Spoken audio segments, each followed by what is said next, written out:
হযরত ইমাম হুসাইন পাক নানা জানের রওজা গুলা দাঁড়িয়ে চোখের পানি ফেলে কাঁদে আর বলে, নানা জান, যে হুসাইনকে আপনি কাঁধে করে নিয়ে মদিনার বাজারে করেছেন, যে হুসাইনকে পিঠে চাপিয়ে মদিনার মসজিদ নববী শরীফে হামাগুড়ি দিয়ে ঘুরিয়েছেন, যে হুসাইন আপনার নামাজ অবস্থাতে পিঠের উপরে বসে যেত, হুসাইন পড়ে যাবার জন্য সিজদা থেকে মাথাটা আপনি তুলতেন না, আজকে দিনে সেই হুসাইনকে এমন করে শহীদ করে দেওয়ার জন্য আপনারই এক উম্মতেরা উঠে পড়ে লেগেছে।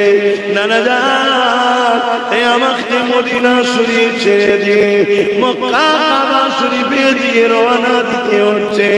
আলবিদা জানিয়ে কাবার দিকে পুরো পরিবার নিয়ে রওনা হলে মক্কা জমিনের মানুষেরা ইমাম হুসাইন পাককে পেয়ে বড় আনন্দ হলো। তারা ইমাম হুসাইন পাকের নেতৃত্ব মেনে নিল, হুজুরের হাতে বায়াত হয়ে গেলে হুজুরের অনুসরণ করতে লাগলে, হুজুরকে তেনারা নিরাপত্তার সঙ্গে ঘিরে রাখলে। এই যুবকেরা মুসলমান কুপার জমিন থেকে একটা চিঠি এসে গেল, ও হযরত ইমাম হুসাইন, আমরা ইয়াজিদের হাতে বায়াত গ্রহণ করতে চাই না, আমরা আপনাকে আমাদের নেতা লিডার মানতে চাই। আপনি আসেন কুফাতে। হযরত ইমাম পাক বললেন, আমার নবী সাহাবারা, দেখো আমাদের দেখো চিঠি দিয়েছে, আমি কিন্তু ভাই একদম কিছু কিছু জায়গা যেটা আমার যুব সমাজের এখন দরকার সেইটুকু জায়গা করছি। ইতিহাস কেন ঘটে ভাই? আমাদের শিক্ষার জন্য, আমাদের সজাগের জন্য। না হয় আমার আল্লাহ পাক কোরআনের মধ্যে 4 ভাগ থেকে কোরআনের 4 হিস্সা শুধু হুকুম আহকাম আছে, বাকি 3 হিস্সা শুধু নবী আলাইহিস সালামদের জীবনী আল্লাহ নবীকে শুনিয়েছে আমাদের ফায়দার জন্য। তাহলে ইতিহাস জানা দরকার, ইতিহাস থেকে শিক্ষা নেওয়া দরকার। ওই জিনিসগুলো আমার যুবকদের কাছে দিতে চাই, চেষ্টা করছি আল্লাহ চাই।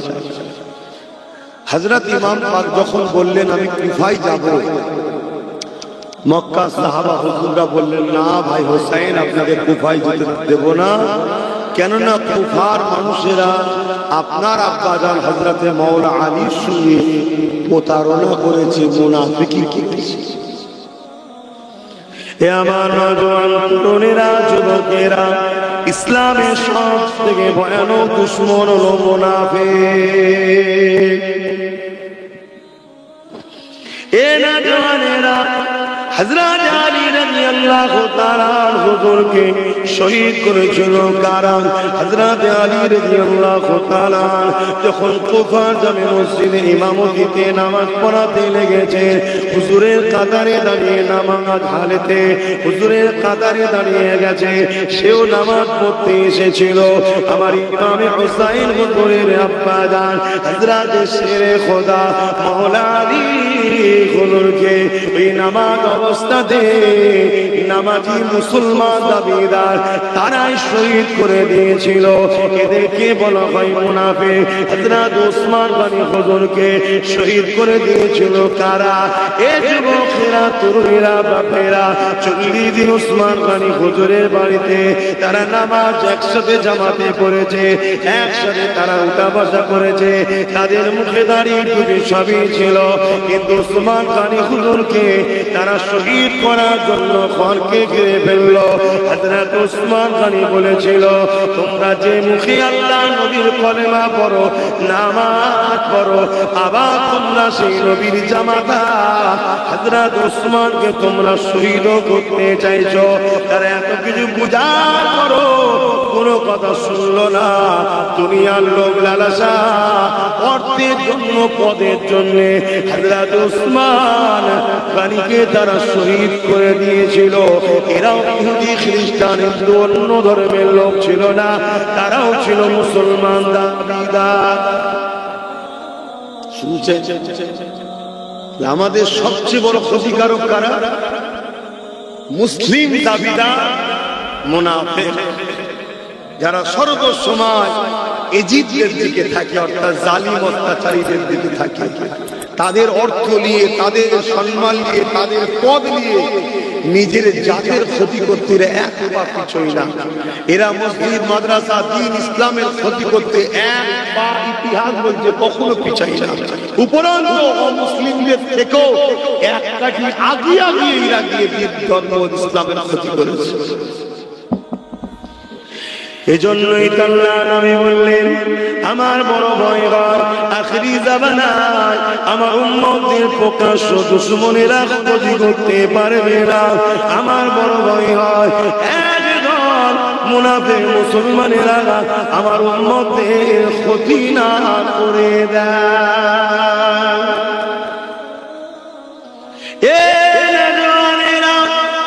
আল্লাহ নবী আশঙ্কা করেছেন মুনাফিক মুসলমানদেরকে আল্লাহ নবী আশঙ্কা করেছে উম্মতের ক্ষতি না করে দেয়। তাই আমাদেরকে খেয়াল রাখতে হবে মুনাফিক আমাদের ক্ষতি না করে দেয়। মুনাফিক চিনবেন কি করে? মনে রাখবেন মুনাফিক ওয়াদা খিলাফ করে, মুনাফিক মিথ্যা কথা বলে, মুনাফিক কথারা আজ এক বলবে কাল আর এক বলবে। মুনাফিকের এক কথার সঙ্গে আর এক কথার মিল থাকবে না। মুনাফিকের আরো নমুনা রাসূল বলেছে, তাদের মুখে এক থাকবে, অন্তরের মধ্যে আর এক থাকবে, নিফাক থাকবে।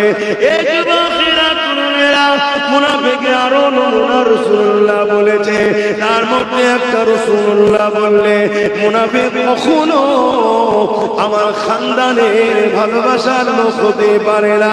মুনাফিক কখনো আলে রাসূলদের ভালোবাসতে পারে না। মুনাফিক তো তারা যারা আলে রাসূলদের সমালোচনা করে। এই যুবকেরা, তরুণেরা, বাবেরা তাই বলে নিয়ে যায় পৃথিবীর ইতিহাস ইসলামের যুগে যুগে দুশমন অনেকেই করেছে, দুশমনেরা ক্ষতি করতে পারেনি। ইসলাম ও মুসলমানদের উপরে অনেক বড় কষ্ট আঘাত দিয়েছে একদল মুনাফিক মুসলমানেরা। তাহলে আমাদের কাছে সব থেকে প্রথম কাজ এখন কি? মুনাফিক চিনতে হবে। আর মুনাফিক চিনা বড় মুশকিল। মুনাফিক মসজিদেও যায়, ঈদগাহও যায়, মুনাফিক হজও যায়, নামাজও পাওয়া যায়, রোজাতেও পাওয়া যায়। মুনাফিক নারীও থাকে, টুপিও থাকে। শুনছেন তো নাকি? মুনাফিক দেখা হলে সালামও দেয়, মাশাআল্লাহ বলে, আল্লাহু আকবার বলেন, ওরা তাকবীরও বলে। কিন্তু চিনার নমুনা কি বললেন? মুনাফিক রাসূল বলছেন, যারা আমার খানদান আহলে রাসূলদের সমালোচনা করবে, মুনাফিকের জবানের কোনো দাম থাকে না। আজ সকালে এক কথা বলবে, বিকেলে আর এক কথা বলবে, রাত্রিরে এক কথা বলবে, তো সকালে আর এক কথা বলবে। মুনাফিকের আর কি নমুনা? মুনাফিক কথাই কথাই মিথ্যা বলবে। মুনাফিকের আর কি নমুনা? মুনাফিক জালিমদের সঙ্গে দলদাস হয়ে ইসলাম, মসজিদ, মাদ্রাসা, কোরআনের পক্ষে তাদেরকে পাওয়া যাবে। তারা জালিমদের দুনিয়ার স্বার্থে তাদেরকে পাওয়া যাবে। কথা কোনো মনে থাকবে তো নাকি? আমার শুনছেন তো আপনারা? না আমার মতো ঠান্ডাতে আপনারাও ঝিমিয়ে গেলেন। বর্ষা পানিতে ভাই শরীর ভালো লাগছে, শুধু ঘুম, চোখ যেন সবসময় বসে চেপে যাচ্ছে। আপনাদের ওই হচ্ছে নাকি? মন দিয়ে শুনছি, যদি মন দিয়ে শুনে চুপ করে শোনেন তো আলহামদুলিল্লাহ, যেন মন দিয়ে শুনছি, খুব ভালো করে। মুনাফিক আপনারা শুধু জান নেবে না, মুনাফিক আপনার ঈমানও নেবে। আর প্রকাশ্য দুশমন আপনার জান নিতে পারবে, ঈমান কিন্তু নিতে পারবে না। আর মুনাফিক আপনার দুটোই নেবে, জানও নেবে, ঈমান। আমরা টিকে আছি বা ঈমানের জোরে, আমাদের অন্য কোনো জোর নাই আমাদের। আর মুনাফিকের কাজ হলো আমাদের ওই পাওয়ারটাকে কেড়ে নেওয়া, আমাদের ওই পাওয়ারটাকে কেড়ে নেওয়া। যে বন্দুক দিয়ে গুলি করব, মুনাফিক চুপ করে বন্ধু সেজে ঢুকে ভেতর থেকে গুলিটা শুধু বার করে নেয়। আমি ভাবছি বন্ধুকে গুলি আছে, যখন মারার সময় হবে তখন শুধু আওয়াজ হচ্ছে, একটাও ফায়ার হচ্ছে। মুনাফিকের কাজ হলে এইটা ভেতর থেকে অরিজিনালটাকে বার করে দেওয়া, আমাদের ঈমানকে নষ্ট করে দিচ্ছে। আসেন আমরা ফিরে যাই। হযরত ইমাম হুসাইন পাক যখন বললেন, এ আমার নবী সাহাবারা, এ আমার ভাইরা, দেখো দেখো চিঠি দিয়েছে। হযরত মাওলা আলীর কথা তুলে সাহাবা হুজুররা বলতে লাগলেন, ওই কুফার মানুষেরা আপনার আব্বার সঙ্গে তারা প্রতারণা করেছে, তারা মুনাফিকি করে আপনার আব্বাকে শহীদ করে দিয়েছে। আমরা কোনোদিনের জন্য আপনাকে কুফায় যেতে দেব না। একদিন যেতে না যেতে আবার চিঠি এসে গেল, ওতে আরো বেশি চিঠি আসতে লেগেছে। একটার পর একটা, একটার পর একটা চিঠি আসছে। ইমামে পাক সাহাবাদিওকে দেখায়, আমার নবীর অনুসারীরা, আমার নবীর সাহাবারা, আমার ভাইরা, দেখেন দেখেন বারবার বারবার কুফার মানুষেরা চিঠি করছে, কিন্তু সাহাবারা একটাই জায়গায় অটুট রয়েছে। কুফার মানুষকে বিশ্বাস করা যায় না, তারা বড় ধোঁকা দেয়, তারা বড় প্রতারণা করে। এই সময় একটা চিঠি আসলো, যে চিঠিতে হাজার হাজার মানুষের সিগনেচার রয়েছে, হাজার হাজার মানুষের সই রয়েছে, হাজার হাজার মানুষের সাক্ষ্য রয়েছে। এবং এই চিঠির তলাতে লিখেছে, ও হযরত ইমাম হুসাইন, আমরা ন্যায়ের পক্ষে থাকতে চাই, আমরা জালিমের পক্ষে থাকতে চাই না, আমরা যাযাবর করতে চাই না, আমরা শারাবির পক্ষে থাকতে চাই না, আমরা মিথ্যাবাদীর পক্ষে থাকতে চাই না, আমরা চরিত্রহীনদের পক্ষে থাকতে চাই না। হযরত ইমাম হুসাইন, যদি আপনি না আসেন কাল কিয়ামতের ময়দানে নানা জানের কাছে আপনার বিষয়ে আমরা অভিযোগ জানাবো। ইয়া রাসূলুল্লাহ, হাবিবাল্লাহ, আমরা না ইনসাফের পক্ষে থাকতে চেয়েছিলাম, আর ইমাম হুসাইনকে বারবার জানিয়েছিলাম, তিনি আমাদেরকে অ্যাকসেপ্ট করেনি, আমাদের কাছে তিনি ধরা দেয়নি, আমাদের কাছে তিনি তাসলিম নিয়ে আসেনি। এই কথাটা যখনই ইমাম পাক দেখে নিয়েছে, সাহাবাদেরকে বলতে লাগলো, কোনোভাবেই আর আমাকে কেউ রুখতে পারবে না, আমি অবশ্যই কুফার জমিনে যাব। কতটা দেখুন নানা হকের উপরে কতটা মজবুত, দেখুন। খারাপ নিলে হবে না, একটা জিনিস শিক্ষার জন্য বলছি।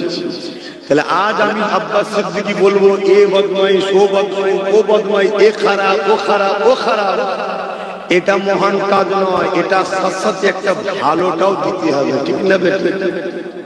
আজকে হোসাইন পাককে তারা, এই ইতিহাস তো আমিও পড়েছি, হোসাইন পাক হুজুরকে তারা কি বলছে, বদমাইশের সাথে আমরা থাকতে চাই না, ভালোর সাথে থাকতে চাই। তাহলে ভালোকে আঘাত, ঠিক তো না? এই জন্যেই আমি যেমন অন্যায়টার প্রতিবাদ করি, তেমন একটা ভালো দুবার জন্য আমার ভাইটাকেও সামনে ফেলে। কথা শুনছেন না? শুনছেন?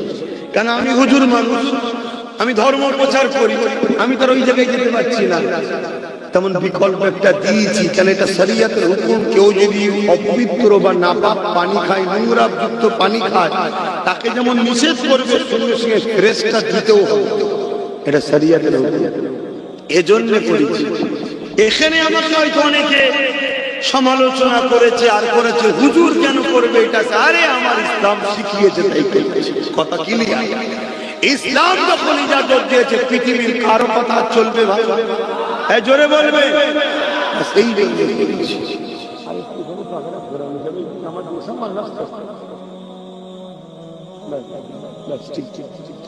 কথা বুঝলেন? একটা কথা যখন আসলে একটু বলে দিলাম। হযরত ইমামে হুসাইন পাক যখন যাবার জন্য ইরাদা করেছে, ইতিহাসটা শুনুন, একটু বলি তো নাকি? অনেকে ধারণা হয় এবার ইমাম হুসাইনের জীবনী শুনে আমরা কি করব, এই ধারণা হচ্ছে না তো? ইমাম হুসাইন পাক কিন্তু ঈমানের সাথে সম্পর্ক রাখে, জোরে বলুন সুবহানাল্লাহ। হ্যাঁ, আল্লাহ নবী বলেছে, যারা আমার হাসান হুসাইনকে ভালোবাসবে তারা আমি রাসূল আমাকে ভালোবাসলো, যারা আমাকে ভালোবাসলো আল্লাহ আপনি তাদেরকে ভালোবাসেন, জোরে বলুন সুবহানাল্লাহ। আর যারা আমার হাসান হুসাইনের সঙ্গে দুশমনি করলো, তারা আমি রাসূল আমার সঙ্গে দুশমনি করলো, আর যারা আমার সঙ্গে দুশমনি করলো আল্লাহ তাদের উপরে লানত ও অভিশাপ বুগজ রাখে আল্লাহ তাদের উপরে। খুব সাবধান। ইমামে হাসান হুসাইন আমার আল্লাহ ও আল্লাহ রসুলের পিয়ারা ছিলেন। জোরে বলুন সুবহানাল্লাহ। আমার আল্লাহ কত ভালোবেসেছে হাসান হুসাইন হুজুরকে। হযরত খাতুনে জান্নাত ফাতেমা আয-জাহরা রাদিয়াল্লাহু তাআলা আনহা যখন নামাজে তাহাজ্জুদে দাঁড়িয়ে যেতেন, কোন রাত্রিরে ইমামে হাসান হুসাইন হুজুর কেঁদে উঠতেন, ওই সময় আল্লাহ বলতেন, হে জিবরাইল দুনিয়া জমিনে চলে যাও, আমার ফাতেমা আমার নামাজ হয়ে গেছে। এদিকে হাসান হুসাইন বাচ্চা দুটো কাঁদতে লেগেছে। চিন্তা করেন, বাচ্চা দুটো কাঁদছে, আল্লাহ জিবরাইলকে পাঠাচ্ছে জলদি করে সান্ত্বনা দেবে। কত ভালোবাসে আল্লাহ সেই বাচ্চা দুটোকে। আমরা ভালোবাসবো না? বাসবো না? হোসেনকে ভালোবাসলে আল্লাহ আমাদেরকে ভালোবাসবে। মাথায় থাকবে।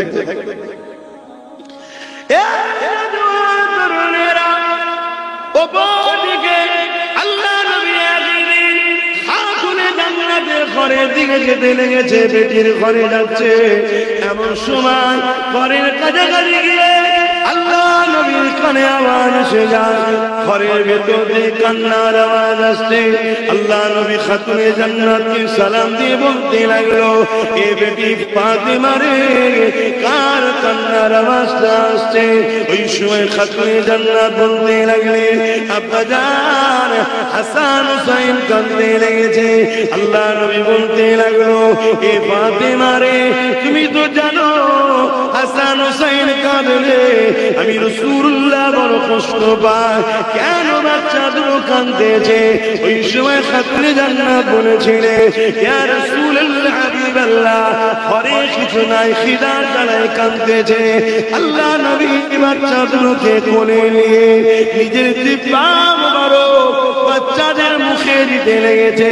আর ইমামে হুসাইন ইমামে হাসান হুজুর গণ আমার নবী পাকের জিহ্বা মোবারকে চুষতে লেগেছে। নবীর জিহ্বা মোবারকটাই তো ওহী শুনছেন তো নাকি? এই মুখে যেটা বেরিয়েছে এই তো কোরআন হাদিস, তাই তো নাকি? হ্যাঁ, সারাদিন কষ্ট হচ্ছে আপনাদের।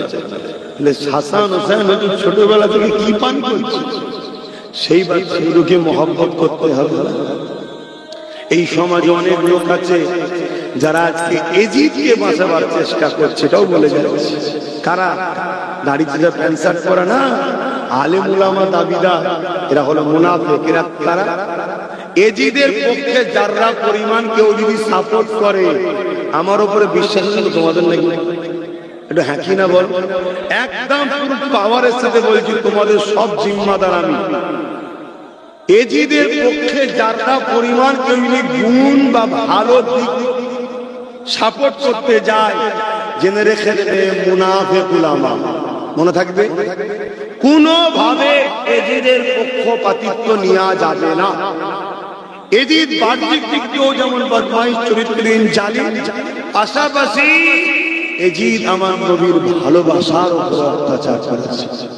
কথা বুঝা? আল্লাহ নবী বললেন, কেউ যদি আমার শহর মদিনার শরীফের উপরে হামলা করে, মন দিয়ে শোনে, কেউ যদি আমার শহর মদিনা শরীফের উপরে হামলা করেনি, হামলা করার ইরাদা করে, আল্লাহ তাকে জাহান্নামে এইভাবে গলাবে যেমন সীসা আগুনে দিয়ে গলায়। সীসা দেখেছেন? আগুনে দিলে পুরো তেল বলে পিস টাইপের হয়ে যায়। আমার মদিনা শহর, রাসূল বলছেন আমার শহরের উপরে কেউ হামলা করেনি, হামলা করার ছক করেছে বা ইরাদা করেছে, আল্লাহ তাকে জাহান্নামে এইভাবে গলাবে। কারণ কি? নবীর শহর নবীর পছন্দের উপরে হামলা করেছে। তাই তাহলে নবীর শহরকে নবী পছন্দ করে, তার উপরে হামলা করলে যদি রাসূলুল্লাহ বলে, বুখারীর হাদিস, আবার হযরত আনাস থেকে রায়, তাকে আল্লাহ জাহান্নামে দিয়ে সীসা যেভাবে গলায় সেভাবে গলাবে।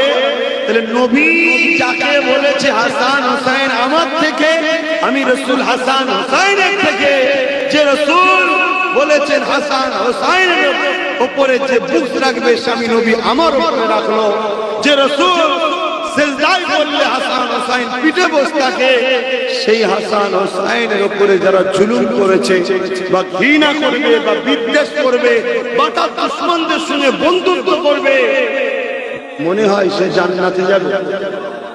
এটা আবার সবার মুখে শুনতে চাইছি। আমি হুসাইনি, আমি আমার ইমাম পাকের পক্ষে, আমি এজিদের পক্ষে নয়, আর এজিদের তৌহিদের পক্ষে নয়। এজিদ হলো জাহান্নামের একটা কুকুর, আর এজিদের পক্ষে যারা দাঁড়াবে তারাও জাহান্নামের কুকুর হয়ে যাবে ইনশাআল্লাহ। আমার হুসাইন জান্নাতি যুবকের সর্দার। আমরা গুনাহগার পাপী জানি, কিন্তু আমরা জালিম নয়, আমরা মজলুমের সাথে সাথী, আমরা লুটেরা নয়, খুনি নয়, আমরা অত্যাচারী নয়, খুনি নয়, আমরা আমার ইমাম পাকের সাথে ইনশাআল্লাহ জান্নাতে যাব। জোরে বলুন না ইনশাআল্লাহ। আমার ইমাম পাককে আল্লাহ জান্নাতি যুবকদের কি করেছে বলুন বলুন? সরদার, সরদার বানিয়েছে। কে বানিয়েছে? আল্লাহ। আল্লাহ যদি কাউকে সরদারের মালিক বানায় তার পাওয়ার আছে না? আমরা যদি কাউকে একটুখানি ভোট দিয়ে স্কুলের প্রধান বানাই, হেডমাস্টার বা কিছু একটা দিই, আর সে যদি পাওয়ার থাকতে পারে, যাকে খুশি টিসি দিল, যাকে খুশি রেখে দিল, ক্ষমতা আছে না? না আছে না? আল্লাহ যাকে জান্নাতের পাওয়ার দিয়েছে, সে না চাইলে জান্নাত ঢুকবে কি করে? হ্যাঁ, আর সে তো যাকে খুশি 12 খুশি এন্ট্রি নাই। আল্লাহ পাওয়ার এমনি দিয়েছে নাকি? আল্লাহ তো জানে আমার হোসাইন কে। আমার হোসাইন তো তাকেই জান্নাতে রাখবে যে জান্নাতে যাওয়ার উপযুক্ত। তাই তো দায়িত্ব দিয়েছে। আল্লাহ জানেন না? জানেন না? বলবেন তো আল্লাহ জানেন না? জানেন না? আল্লাহ সব। তাহলে সেই হোসাইন হুজুরের বন্ধুর সাথে সাথ দেবেন না। আজকে আমার কিছু মুসলিম ভাইকে দেখে অবাক লাগে, সামান্য পদের জন্য এরা নবী বংশের আওলাদ, সামান্য পদের জন্য মসজিদ, মাদ্রাসা, কবরস্থান, ঈদগাহ, খানকা, দ্বীনের দুশমনদের সাথ দেয়। আমার দেখে আফসোস হয় আর ভাবি, এরা যদি সেদিন থাকতো, এরা এজিদের সাথে সাথে হোসেনের বিরুদ্ধে তরোয়াল ধরতো। কথা কি বলা ভালো? এটা তো বাস্তব, এটা তো বাস্তব। বাবেরা নওজোয়ান তরুণেরা আল্লাহ নবীর সাহাবারা বলতে লাগলেন, ও হযরত ইমাম হুসাইন, আপনি যখন যাবেন এত মন স্থির করতে লেগেছে, আপনি আগে একজন কাউকে আপনার প্রতিনিধি হিসাবে কুফার জমিনে পাঠিয়ে দেন। আল্লাহ নবী ইসরাইল নবীর নওয়াসা হযরত ইমাম হুসাইন হুজুর বললেন, ঠিক আছে। এই সময় হযরত ইমাম মুসলিম হুজুরকে পাঠিয়ে দেয়া হলো কুফার জমিনে। ইমাম মুসলিম হুজুর রওনা দিলেন। ইমাম মুসলিম হুজুরের দুটো ছোট ছোট বাচ্চা ছিল, মুহাম্মদ আর ইব্রাহিম। এই দুটো বাচ্চাকে নিয়ে তিনি রওনা দিয়ে দিলেন। কুফার জমিনে পৌঁছে গেলেন। কুফার জমিনে যখন পৌঁছালেন, কুফার মানুষের অনেক দরদি দেখাতে লাগলো, অনেক ভালোবাসা দেখাতে লাগলো। ইমামে মুসলিম হুজুরের হাতে রাতের মধ্যে 30-40 ইখতিলাফ আছে। 40,000-এর উপরে মানুষ বায়াত কবুল করলে। তাহলে খবরটা ভালো না খারাপ? 40,000 লোক বায়াত নিয়েছে। আর বায়াতটা লিখছে কার পক্ষ থেকে? ইমাম হোসাইন হুজুরের পক্ষ থেকে। যেমন আমি আব্বাস সিদ্দিকী বায়াত করি আমার দাদা হুজুরের পক্ষ থেকে, জানেন তো নাকি? এটা হযরতে মুসলিম হুজুর বায়াত দিয়েছিলেন ইমাম হোসাইন হুজুরের পক্ষ থেকে।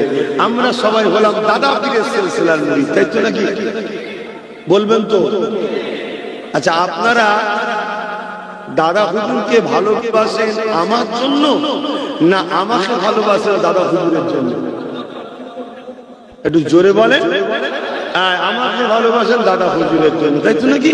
তাহলে আমি যদি কখনো ভোলা হয়ে যাই, আল্লাহ না করে, তার আগে যেন আল্লাহ আমার মরণ দেয়। বলুন আল্লাহুম্মা আমিন।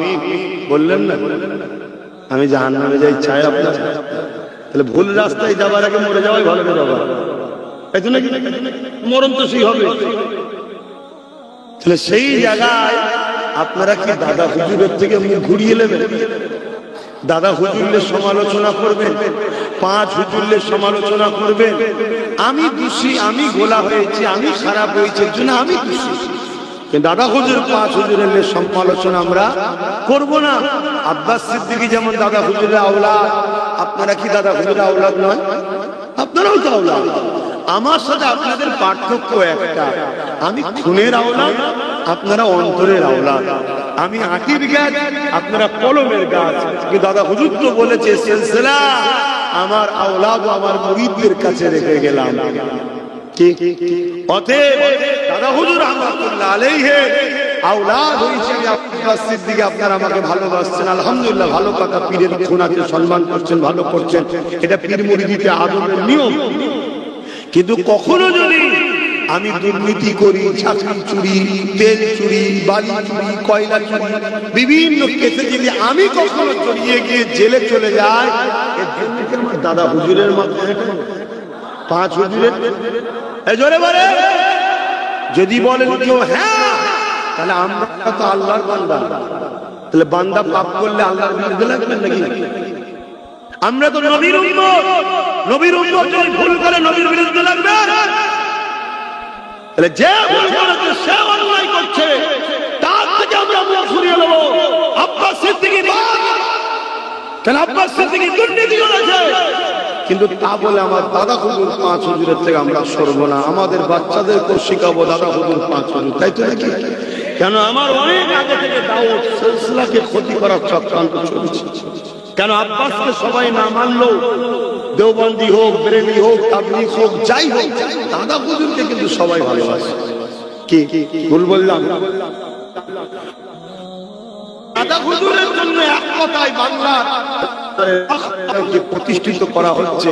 ফুরফুরার এই যে একটা ৮০-৮৫% মুসলমান যে ফুরফুরার উপরে এক হয়ে আছে, এটাকে টুকরো টুকরো করে 10%, 15%, 20% ভাগ করতে হবে, তাহলে মুসলমান শক্তি কমে যাবে। মাথায় ঢুকছে? একটা লোকের ডাকে যদি এক কথায় ৮০টা লোক জড়ো হয়, এই শক্তি একদিকে রাখো, আর একটা লোকের ডাকে 20টা লোক এক জায়গায় হলো, কারো ডাকে 15টা লোক এক জায়গায় হলো। আর মুসলমান আমরা তো এখন এক জায়গায় হতে পারছি না। তুই এই সিলসিলা, আমি এই সিলসিলা, ওই সিলসিলা, ওই সিলসিলা। আরে ও সিলসিলালে থাকবে জানা, মসজিদ মাদ্রাসা কবরস্থান যখন শেষ হয়ে যাচ্ছে, তখন আবার আমার হুজুর তোর হুজুর কেন? তখন তো মসজিদ মাদ্রাসা আমাদের পেহচান, সবাইকে এক হওয়া দরকার। সেই আমরা সেই মাথা ধরে বসে আছি, না না আমি যাবো না, আমার হুজুর ডাকেন, ওটা মোল্লা ডাকেন। আরে ডেকেছে কি জন্য? মসজিদ বাঁচাতে, মাদ্রাসা বাঁচাতে, খানকা বাঁচাতে, ইসলামের ঐতিহ্য বাঁচাতে। তোর কাছে হুজুর আগে হয়ে গেল, ইসলাম আগে নয়। এই যে বিভাগ আমাদের মধ্যে তৈরি করে দিয়ে আছে, না না। কিন্তু ফুরফুরা শরীফ থেকে যদি ডাকে, আজও যত বাজি পড়ে যাক ৮০% লোক তো ভিড় করবে।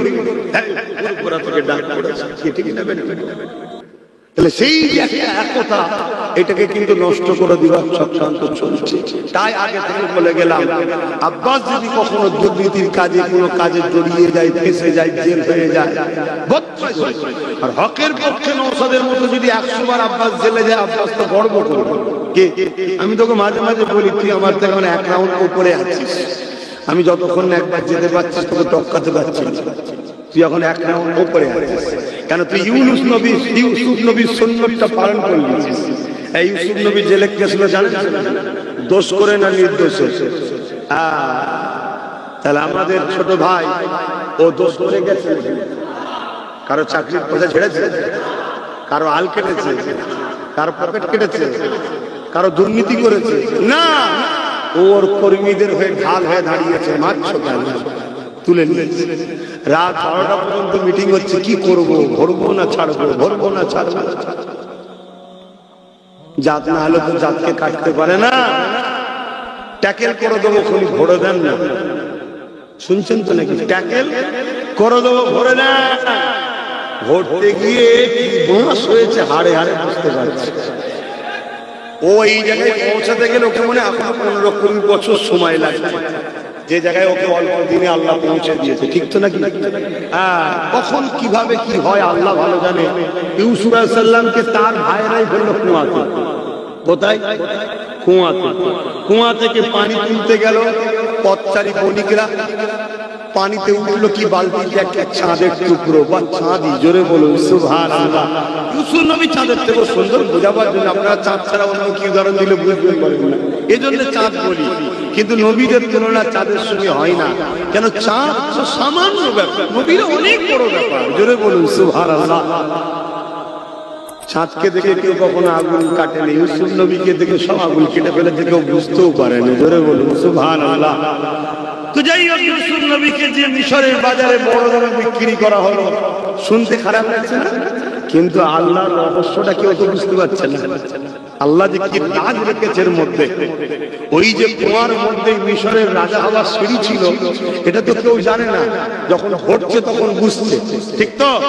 তো সেই জায়গায় মিশরটা বিক্রি হয়ে গেল, বড় দামে বাদশা আজিজ খরিদ করলো, অনেক বড় কথা। আস্তে আস্তে আস্তে আস্তে একদিন জুলাইখা নামে এক মহিলা ছিলেন, যিনি আল্লাহ মানতেন না, আল্লাহকে ভালো করে শুনবেন, কতজন এসে গেছে বলে দিচ্ছি। জুলাইখা আম্মা যখন ইউসুফ নবীকে পার্সোনাল কামরায় দিয়ে যে মনের বাসনা পূরণের প্রস্তাব দিয়েছিলেন, তখন কবি জুলাইখা আম্মা আল্লাহ জেনে বলেন মানতেন না। আল্লাহ মানা নারী কখনো কুপ্রস্তাব দিতে আবার নবীদের স্ত্রী হবে হতে পারে না। কেন প্রমাণ দিচ্ছি? কিতাবের মধ্যে আছে, যখন ইউসুফ নবী এদিক ওদিক তাকাচ্ছে, জুলাইখা আম্মা তখন নিজের দুপাট্টা নিয়ে, তার একটা মূর্তি ছিল, যে মূর্তি সে উপাসনা করত, বুত, সেই বুতের উপরে চাপা দিয়ে বলছে, আমার মাবুদকে ঢেকে দিয়েছি, আজ দেখতে পাবে না, এখানে আর কেউ নেই। ইউসুফ আলাইহিস সালাম তখন বলেছিল, শোনো, তুমি যে মাবুদকে মানো, সে মাবুদকে ঢেকে দিয়ে রুকা যেতে পারে, কিন্তু আমি যে মাবুদকে মানি তার কাছে কোনো কিছু লুকানো চাই না, জোরে বলুন সুবহানাল্লাহ। এই বলে বিসমিল্লাহ বলে ছুট দিয়েছিলেন, বিসমিল্লাহ, শুরু করছি আল্লাহর নামে, শুরু করছি আল্লাহর নামে, এর রহমানির রহিম, যিনি বড় দয়ালু বড় মেহেরবান। এই বলে যখনই শুরু করেছে, প্রতিটা দরজা, অনেক দরজা তালা মারা ছিল, প্রতিটা দরজা অটোমেটিক করে খুলে দিচ্ছে আল্লাহ ফেরেশতা দ্বারা, জোরে বলুন সুবহানাল্লাহ। ইউসুফ নবী চলে যেতে লাগলেন, সর্বশেষ দরজা পার হবে আম্মা জুলাইখা। এই জন্য আমরা বলছি, এখন তো আম্মা হয়ে গেছে, তখন তো আম্মা ছিল না, এখন তো আম্মা হয়ে গেছে, এখন তো সম্মান দিয়ে বলতে হবে, না তো গুনাহ হবে। আবার গুনাহ শুধু না, ঈমান চলে যেতে পারে নবীদের স্ত্রী। তো পিছনের জামাটা ধরেছে ইউসুফ আলাইহিস সালামের, আর জামা ইউসুফ সাল্লাম তখন জন, কথা বুঝে আসছে, জামা টান দিয়েছে, জামা ছিঁড়ে জুলাইখা আম্মার হাতে রয়ে গেছে, ইউসুফ নবী চলে গেলেন, মানে পিঠের অংশ ছিঁড়ে গেছে, চলে গেলেন। অনেক বড় কথা, বিচার হলো। বিচারে কি হবে? মন্ত্রীরা বুদ্ধি দিল, সেনাপতিরা সব বুদ্ধি দিল, যদি জামার সামনে অংশ ছিঁড়া থাকে তাহলে ইউসুফ দোষী, আর পিছনের অংশ যদি ছিঁড়া থাকে তাহলে আম্মা জুলাইখা দোষী। দেখছে পিছনের অংশই ছিঁড়া, আরে রাজ পরিবারের কথা, বাইরে চলে গেলে বেউজ্জতি কথা, তারপরেও কিন্তু জোর করে ইউসুফ আলাইহিস সালামকে জেলেতে দেওয়া হলো, কথা বুঝে আসছে। তো যাক, তারপরে আজাদ হয়েছে, অনেক বড় কথা, তিনি মিশরের রাজাও করেছেন, জোরে বলুন সুবহানাল্লাহ। কিন্তু আমি যেটা বলতে চাইছি, ইউসুফ আলাইহিস সালাম এই যে ছুট দিয়েছিলেন বিসমিল্লাহ বলে, আম্মা জুলাইখা একা যখন হয়ে গেলেন, তখন মনের মধ্যে ভাবতে লাগলেন, এতগুলো দরজা অটোমেটিক খুললো কি করে? ইউসুফ কাকে যেন একটা ডাকলো, বিসমিল্লাহ, আল্লাহ, কি আল্লাহ, কে আল্লাহ, এই বলে সে তার মাবুদকে, নকল যে খোদা হাতের তৈরি করা, সেটাকে কাঁচা মেরে ভেঙে দিয়েছে। ভেঙে দিয়ে চিন্তা করছে, যা ছিল তবু এটা চাইতে পারতাম, এখন তো কেউ নেই। ইউসুফ আলাইহিস সালামের কথা স্মরণ করে সেই বিসমিল্লাহ আল্লাহর নাম স্মরণ হলো। তখন জুলাইখা নিজেকে ঢেকে কাপড় দিয়ে মন নরম করে বলতে লাগছে, কে খোদা আল্লাহ, কে আল্লাহ আপনি? আমি জুলাইখা জানি না, তবে আমি আপনাকে আজ থেকে আমার রব বলে, মাবুদ বলে মেনে নিলাম, জোরে বলুন সুবহানাল্লাহ। আর আমার দ্বিতীয় প্রস্তাব, আমাকে ইউসুফ চাই, আমাকে ইউসুফ চাই। আমার আল্লাহ আম্মা জুলাইখার দোয়াও কবুল করলেন, জোরে বলুন সুবহানাল্লাহ। চাই তো চাই, চাই তো চাই, বিয়ে দিয়েছে আল্লাহ, একসাথে বিয়ে দিয়েছে, জোরে বলুন সুবহানাল্লাহ। স্বামী স্ত্রী সংসার হয়ে গেছে। এবারে ইউসুফ আলাইহিস সালাম দেখছে জুলাইখা আম্মা ঘরের দরজা দিয়ে আল্লাহ ধ্যানের দিওয়ানা হয়ে গেছে। ইউসুফ নবী ডাক দিচ্ছে জুলাইখা, আল্লাহ আওয়াজ দিয়ে বলছে ইউসুফ, জুলাইখা এখন আর সাড়া দেবে না, জুলাইখা এখন আমার প্রেমে দিওয়ানা হয়েছে। জোরে বলুন সুবহানাল্লাহ। কথা বুঝতে পারছে তো? যাই হোক, কেন আম্মা জান জুলাইখা ভাবলেন যে আল্লাহ কত দয়ালু, আমি প্রথমবার শুধু তিনাকে না জেনেই বললাম তুমি আমার রব মাবুদ বলে মেনে নিলাম, আর আমার ইউসুফ চাই তো চাই জীবন সাথী বানিয়ে দিল। তা আল্লাহ তোমাকে যদি আমি আরো ভালোবাসি, তুমি আমাকে আরো না কত কি দেবে। এই ইউসুফ আলাইহিস সালামের কথাও আর আম্মা জুলাইখার মনে নেই। তিনি তখন আল্লাহ দিওয়ানা হয়ে ধ্যানে পড়ে গেলেন। জোরে বলুন সুবহানাল্লাহ। আকাশের ফিরে আসে একটা কথা বলতে গিয়ে অন্য দিকে চলে গিয়েছিলাম। হযরত ইমামে মুসলিম হুজুর কুফার জমিনে চলে গেলে 40,000 লোক হুজুরের হাতে বায়াত হয়ে গেলে। এই মেসেজটা ভালো দেখে ইমামে মুসলিম হুজুর একটা চিঠি লিখতে শুরু করলে, সালামবাদ বলতে লাগলে, ও হযরত ইমামে হুসাইন, কুফার মানুষেরা সত্যি আপনাকে চাইছে, আপনার পক্ষ থেকে আমার হাতে 40,000 বায়াত নিয়ে নিয়েছে। এই চিঠিও রওনা দিয়ে দিল। এই চিঠি যখন ছেড়ে দিয়েছে তখন চিঠি উটের পিঠে পিঠে করে আসতো, এখন আর প্লেনের মতো গাড়ির মতো করে স্পিডে আসে না। এই চিঠি রওনা দিয়ে দিয়েছে, আসতে সময় লাগবে।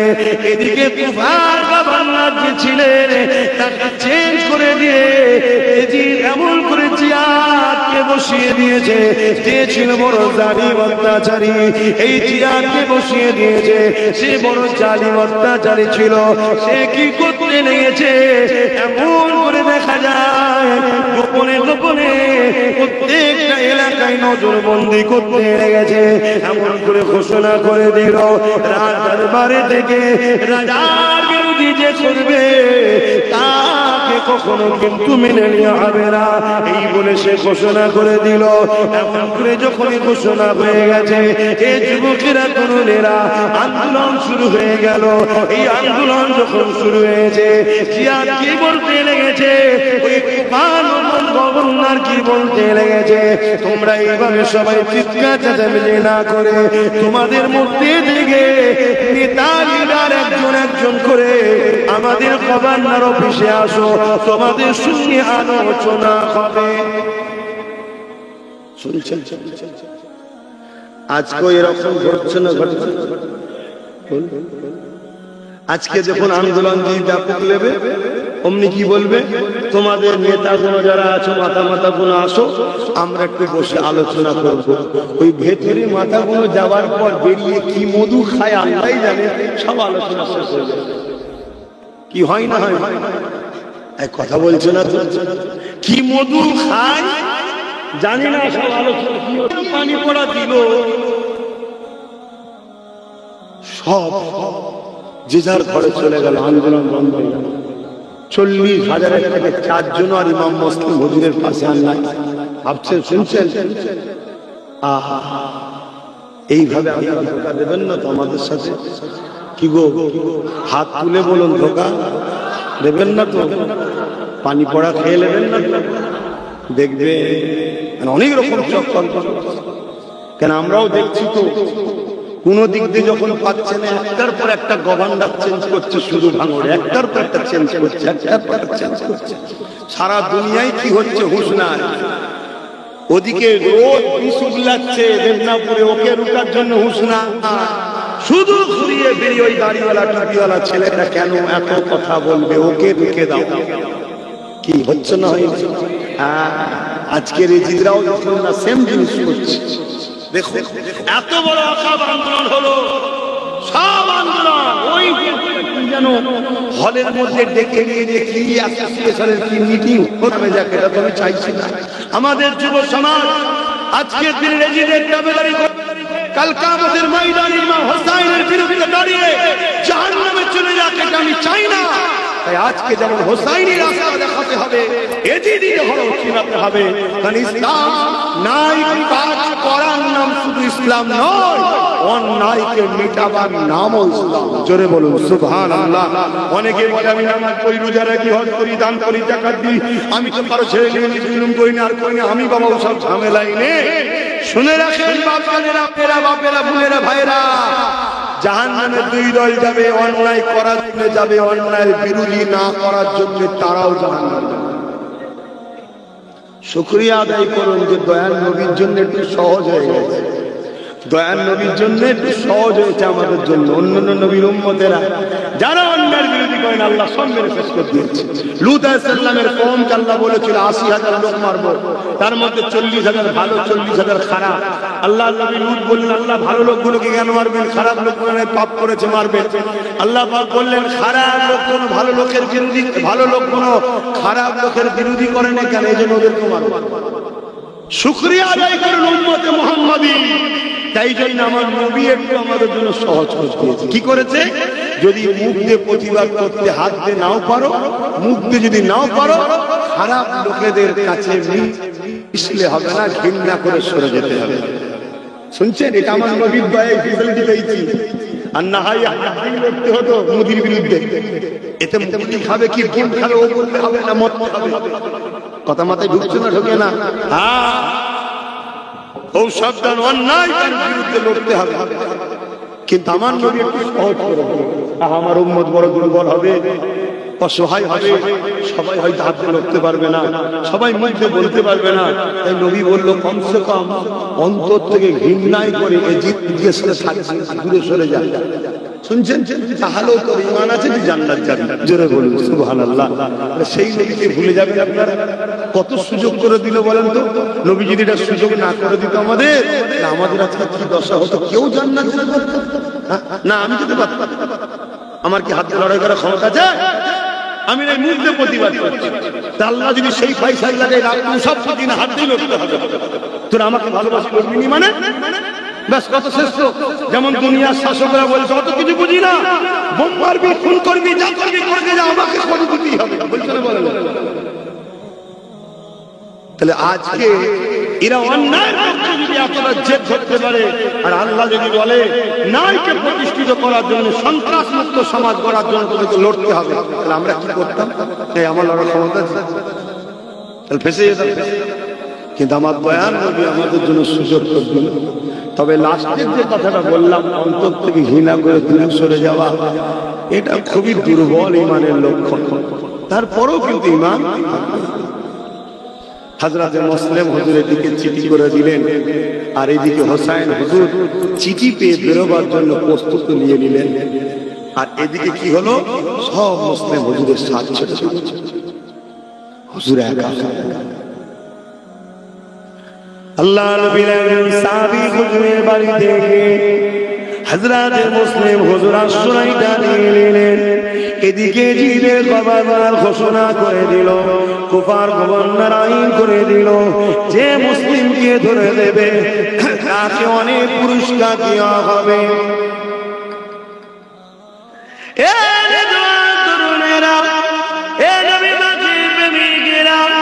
চারিদিকে যারা হুজুরের হাতে হাতে বায়াত ছিল, তারা এখন অর্থের জন্য ইমাম মুসলিম হুজুরকে খুঁজে বেড়াচ্ছে, হুজুরকে ধরবে বলে হুজুরকে খুঁজে খুঁজে খুঁজে খুঁজে বেড়াতে লেগেছে।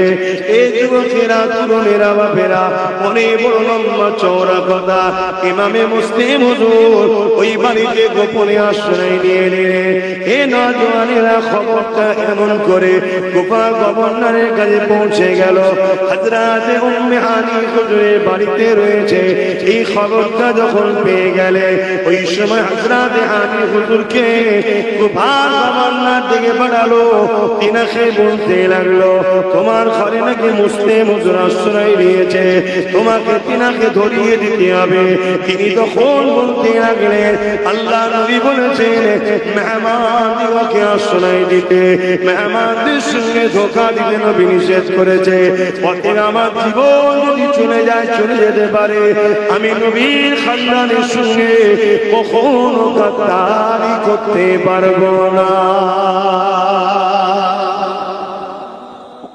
কুফার গভর্নর হুকুম করে দিল, এক অস্ত্রের আঘাত দিল, আমার নবীর সাহাবী হযরত উম্মে হানি হুজুরের গর্দান হয়ে গেল। এই খবরটা চারিদিকে যেই ছড়িয়ে গেছে, তখন কিন্তু কুফারি অনেক কাফেলার লোকেরা, সরদারেরা, তারা তখন আবার আন্দোলনের জন্য আগিয়েছিল। কেন? ওনার বংশ সূত্রে অনেক আত্মীয় সম্পর্ক আছে। আন্দোলন শুরু করলো যে তোমরা এত বড় সাহস কি করে পেলে, তোমাদের নিজেদের লোককে মারলে। এই আন্দোলনকে রুখার জন্য আবার বললো তোমাদের মধ্যে একে অপরে ঝগড়া না করে আসো মীমাংসায় বসি। এত বড় কুফার গভর্নর জালেম ছিল, ওই মীমাংসার নামে ডেকে নিয়ে গিয়ে আতঙ্ক তো নজওয়ান তরুণেরা আব্বারা এদিকে উম্মে হানি হুজুরের ঘোড়া নিরাপদ না মনে করে হযরত মুসলিম হুজুরের কানে খবরটা চলে আসলো। উনি অস্ত্রকে বার করে নিয়ে কুফার গভর্নরের সামনে থেকে বললেন, কে আসো, আসো আমার সঙ্গে লড়াই করবে, নবীর আওলাদের মোকাবেলা করার তোমাদের যখন এত ইচ্ছা, আসো আমার মোকাবেলা করার জন্য। হযরত ইমামে মুসলিম হুজুরের সঙ্গে এমন করে চারিদিক দিয়ে মানুষ হামলা করতে শুরু করলো। কারা হামলা করছে শোনো, যারা কলেমা পড়েছে আমার নবী, যারা নামাজও পড়ে 5 ওয়াক্ত, কিন্তু সামান্য পদের জন্য, সামান্য অর্থের জন্য, সামান্য লোভ লালসার জন্য নবীর আওলাদ নবীর সন্তান হযরত এমন করে মা বিজরতে মুসলিম হুজুরের বিরুদ্ধে তারা লড়াই হয়ে গেল। দীর্ঘক্ষণ লড়াই করতে করতে ইমামে মুসলিম হুজুর এমন করে তিনি আল্লাহ পাকের হাওয়ালায় শহীদ হয়ে গেলেন। ইন্না লিল্লাহি ওয়া ইন্না ইলাইহি রাজিউন। কিন্তু এদিকে ইমামে হোসেন হুজুর তৈরি হয়ে বেরিয়ে পড়লেন। এদিকে এত কিছু ঘটতে লেগেছে। এই যুবকেরা, তরুণেরা, বাপেরা, এইদিকে হুজুরের 2 বাচ্চা ছিল। ওই বাচ্চা দুটোকে অন্য এক নবীর সাহাবী ছিলেন কুফাতে, তিনার বাড়িতে গোপনে রেখে দেওয়া হয়েছে। গোপনে রেখে, আর যে সাহাবীর বাড়িতে ছিল তিনি দেখছে যে বাচ্চা দুটোর জন্য কুফা নিরাপদ নয়। কুফা নিরাপদ নয়। কেন? কুফার গভর্নর ঘোষণা করেছে হযরতে মুসলিম হুজুরের 2 বাচ্চাকেও ধরে দিতে হবে। হুজুর চিন্তা করেন, এই যে বাচ্চাদেরকে হত্যা করা, এটা এজিদের খসলত। শুনছেন তো নাকি? কার খসলত? জোরে বলে। গতকালকে দেখছিলাম ভাঙরে বোম টোম নাকি সব মেরেছে, একটা 8-10 বছরের 10 দিনের বাচ্চা ওই আওয়াজে অজ্ঞান হয়ে গেছে। এরা কারা? এরা মুসলিম সুরাতে এজিদ বাহিনী, আজকের এজিদের সাথীরা দিচ্ছে। আরে এজিদ যে শুধু পুরুষ হবে এমনটা নয়, মহিলা এজিদও হয়। আরে এজিদ ওই তো জুলুমের নাম। শুনছেন তো নাকি? হ্যাঁ, যেমন কিছুদিন আগে দেখলাম মুর্শিদাবাদে নদিয়াতে আমাদের বোন, ছোট্ট একটা বোন, 9 বছর তামান্না, তাকে আজকের এজিদরা বোম মেরে মেরে ফেলবে। দেখলেন না? মোহাম্মদ আর ইব্রাহিম 2 বাচ্চাকেও খুশি। সাহাবী হুজুর ওই ফজরের অক্ষরে কুফা থেকে কাফেলা বাহির হয়, এই রাত্রিরে কাফেলা বাহির হয়, যে কাফেলা মদিনার দিকে রওনা দেয় বা মক্কা বিভিন্ন জায়গায় যায় ব্যবসার জন্য। এই 2 বাচ্চাকে বলল, তোমাদেরকে ওই কাফেলা ধরিয়ে দেবো, তোমরা উটের পিছনে আস্তে আস্তে যেতে যেতে যেতে যেতে তোমরা মক্কা বা মদিনায় পৌঁছে যাবে। এই ঘোষণা করে 2 বাচ্চাকে ছেড়ে দেয়। কিন্তু আবার ঘুরে ঘুরে সেই কুফায় চলে আসে, যার যেখানে আল্লাহ মরণ রেখেছে। হাজারো চেষ্টা করে সেই জায়গা থেকে কেউ সরে যেতে পারবে না। আবার পরের দিন রাত্রিরে ছেড়েছে, আবার সেই ঘুরে ফজর যেই হয় কখন যেন রাস্তা ভটকে যায়, ঘোড়ার কাফেলা চলে যায়, উটের কাফেলা চলে যায়, দেখতে পাই। এইভাবে 2 দিন হয়ে যাবার পর 3 দিনের দিনে যখন আবার ছেড়ে দিয়েছে, আবার রাস্তা ভটকে গিয়ে এমন করে কুফার জমিনে চলে এসেছে। ফজরের রব হয়ে যায়, আকাশ আস্তে আস্তে পরিষ্কার হতে লেগেছে। 2 ভাই একটি খেজুর বাগানে এমনি করে দুজনে গলা জড়িয়ে ধরিয়ে বসে আছে। ভেবে দেখো আমাদের বাচ্চাদেরকে আমরা কত আদর যত্নে বড় করছি, আর রাসূলুল্লাহ সন্তানের জন্য নবীর বংশের বাচ্চা কোনো কিভাবে তারা কষ্ট করেছে। আরে দুজানের সুলতানের ঘরের সন্তানেরা ওই খেজুর বাগানে এইভাবে তারা কাঁদতে লেগেছে। এমন করে মহিলা মা সে পানি নিবার জন্য যখন গেছে, কান্নার আওয়াজ শুনতে পেয়ে ওই দুটো বাচ্চাকে দেখে অবাক হয়ে গেছে। কারা গো তোমরা? এত সুন্দর তোমাদেরকে দেখতে, তোমাদের চেহারা দেখে পূর্ণিমা চাঁদের মতো আলো বেরোচ্ছে, তোমরা কারা? আরে বাচ্চা দুটো সারা মনে করে দরদের কথা বলে দিয়েছে। আচ্ছা স্ত্রীরা বুঝায় যে খবরদার এ কাজ করুনি বাবা, স্বামীকে বুঝায় যে আপনি কাজ করেন না, খানদানের রাসূলদের বিরুদ্ধে কথা বলেন না, আপনার ভালো লাগে জীবন করকে যান, বিরোধী করছেন কেন? আরো বিরোধী করার লোক আছে, কিন্তু একটা একটা স্বামী এত জাল্লাদ আছে স্ত্রীকে মারে বকে। তুমি বেশি বোঝো, তুমি চুপ করো তো। শুনছেন তো নাকি? সেই মায়েরা আবার কেঁদে দোয়া চাই যে বাবাজি দোয়া করেন যেন আমার স্বামী পরিবর্তন হয়, ভাই দোয়া করেন আমার স্বামী যেন পরিবর্তন হয়। আমরা দোয়া করেন আল্লাহ তাদেরকে হিদায়েত করেন, বলুন আল্লাহুম্মা আমিন। তা স্ত্রী ছিলেন কিন্তু খানদানের রাসূলের মহব্বতের নারী। আহা, তাই আশ্রয় দিয়েছে, কিন্তু মনের মধ্যে চিন্তা হচ্ছে আমার স্বামী তো বড় বদমাইশ। তাই কি করেছে? সকাল সকাল খাওয়া দাওয়া করে বাতি টাতি বন্ধ, ওইসব লাইট নয়, মশলা বাতি বন্ধ করে দিয়ে বাচ্চা দুটোকে একটা ঘরে শুতে দিয়ে, আর নিজের একটা সন্তান ছিল ওই মাল দিয়ে শুয়ে পড়েছে। আর স্বামী গভীর রাত্রিরে ঘরে ঢুকেছে, কোন রকম ভাবে হাতে উঠে খাওয়া দাওয়া করে নিয়ে স্ত্রীর মাঝে যখন শুয়েছে, শুতে শুয়ে বসতে লেগেছে। কত জায়গা খুঁজলাম, বাচ্চা দুটোকে পেলাম না। যদি পেতাম অনেক অর্থ ধন দৌলত পেতাম, কেননা এলান করে দিয়েছে বাচ্চা দুটোকে যে ধরে দেবে অনেক অর্থ দেওয়া হবে। স্বামীর কথা শুনে স্ত্রীর বুকটা কেঁপে উঠল, চোখ দিয়ে পানি এসে গেল। আল্লাহ, আশ্রয় তো বাচ্চা দুটোকে ঘরে দিলাম, আর জালিম যদি জানতে পেরে যায়, না জানি নবীর খানদান উপরে কতটা অত্যাচার হবে। এই সময়তে দেখা যায় স্বামী ঘুমিয়ে পড়ল, স্ত্রীর চোখে ঘুম আসতে লাগেনি, সে বড় পেরেশান হতে লেগেছে। গভীর রাত হয়ে যায়, এমন সময় কান্নার আওয়াজ আসতে লেগেছে। বড় ভাই ছোট ভাইকে ওঠাতে লেগেছে, উঠে পড়েন ভাই, আর আমাদের মায়ের কাছে যাওয়া হবে না ভাই, কেননা আমি রাসূলুল্লাহকে খবর দেখলাম। একদিকে দেখলাম রাসূলুল্লাহ দাঁড়িয়ে আছে, অপর দিকে আমার আব্বা জান হযরত ইমামে মুসলিম হুজুর দাঁড়িয়ে আছে।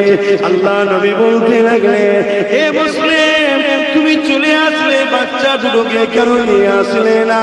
ওই সময় আব্বা রাসূলুল্লাহকে বলতে লেগেছে, এক্ষুনি চলে আসবে, দেরি হবে না হুজুর, খুব তাড়াতাড়ি বাচ্চা দুটো চলে আসবে। এই খবর থেকে বোঝা যেতে লেগেছে আমার আব্বা জান দুনিয়াতে আর না, তিনি শহীদ হয়ে গেছে। আর আমাদেরও সময় এসে গেছে, কেন বাপ বলেছে খুব তাড়াতাড়ি চলে আসবে। উঠে বড় ভাই, দুই ভাই গলা জড়িয়ে ধরে ধরে কাঁদে। মায়ের কাছে আর যাওয়া হলো না, মক্কায় আর ফিরে যাওয়া হলো না। এদিকে জালিমের ঘুম ভেঙে যায়, জালিম বলতে লেগেছে, ওঠো ওঠো, বাচ্চার কান্নার আওয়াজ আসছে, দেখো কোথা থেকে আসছে। সেই দুটো বাচ্চা নয় তো, যদি সেই দুটো বাচ্চা হয় অনেক অর্থ পাওয়া যাবে। স্ত্রী বারবার বোঝাতে লেগেছে, আরে কার বাড়ির বাচ্চা কোথায় কাঁদে কে জানে, কেন তুমি গভীর রাত্রে এত পেরেশান হতে লেগেছো? শোষো। সে কিছু কথা শুনলো না। শয়তান জালিম জাহান্নামের কুকুর একা একা উঠে পড়লো, উঠে পড়ে ইরি কান্না ফল করতে গিয়ে পাশের ঘরের দরজা যখন খুলেছে, পুরো ঘরটা বাচ্চা দুটো শরীর আলোয় আলোকিত হয়ে আছে।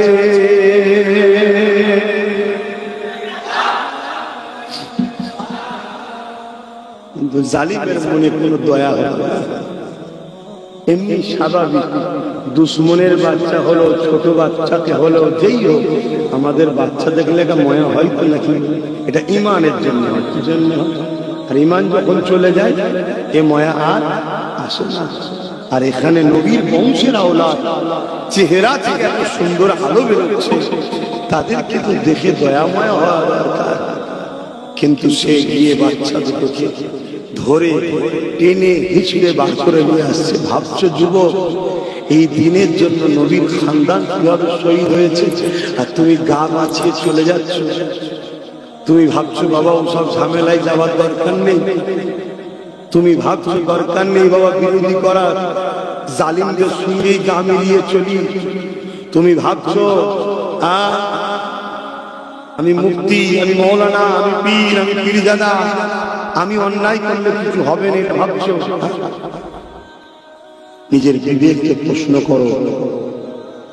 অনেক কষ্টের পর ইসলাম তোমাদের দোগাছিয়াতে এসেছে, অনেক কষ্টের পর আজকে এতগুলো মানুষ মাথায় টুপি দিয়েছে, অনেক কষ্টের পর এতগুলো মানুষ আজকে ইসলাম পেয়েছে।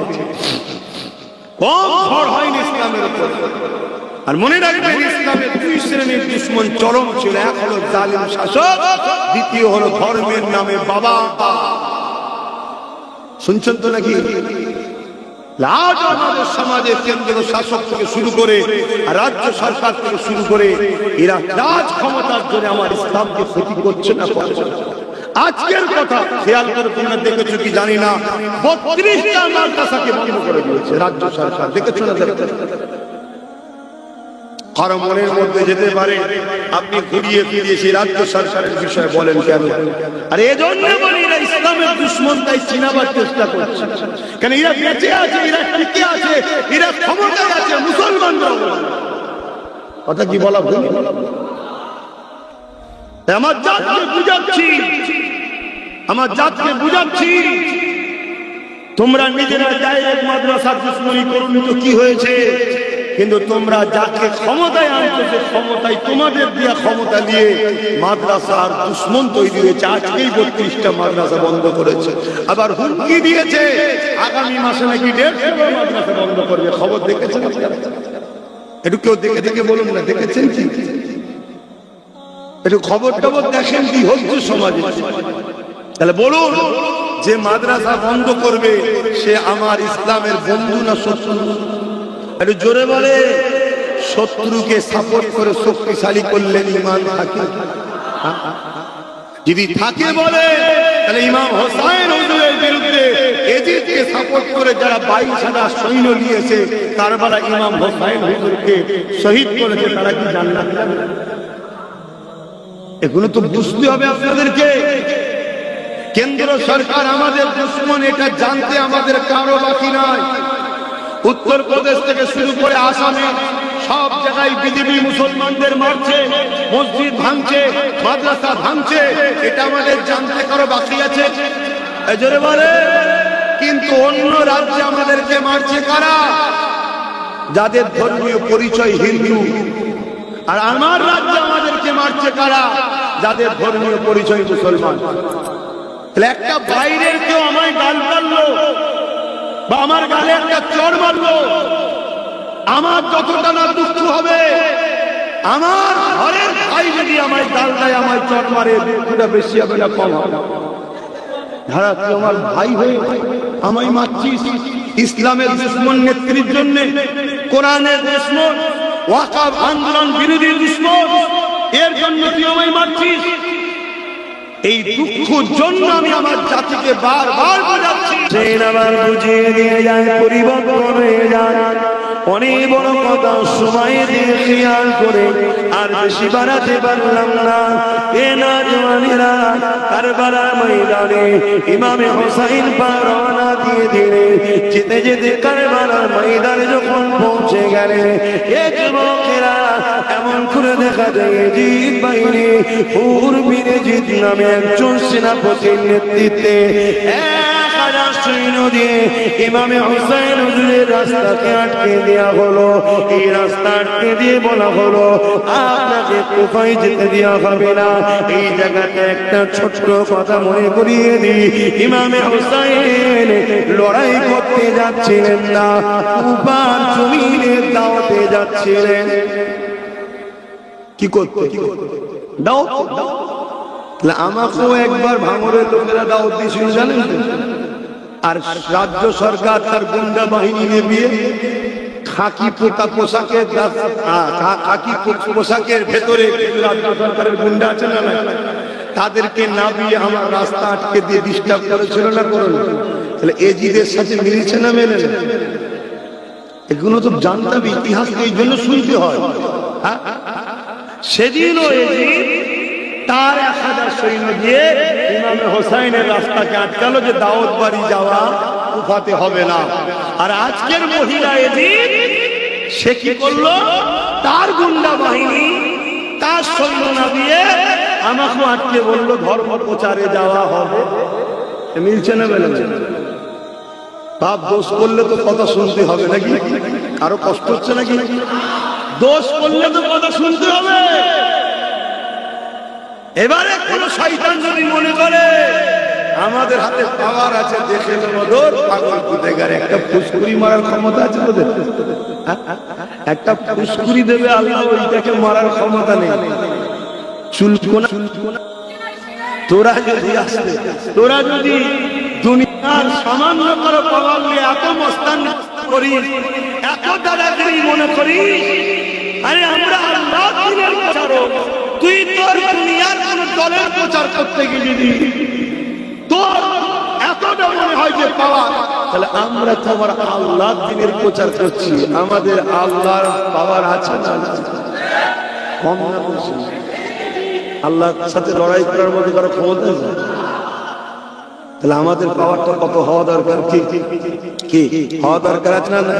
তবে একটা জিনিস সিস্টেম আছে, কি সেই সিস্টেমটা হলো এটা, আল্লাহ ধরে একটু দেরি, আল্লাহ ধরে রহমতের কাজ ধীরে হয়, শয়তানের কাজ তাড়াতাড়ি হয়। খোদা যখন ধরে তখন নীল নদে ফেরাউনের মতো চুবিয়ে চুবিয়ে মারে। কি ধরেছিল আপনাদের?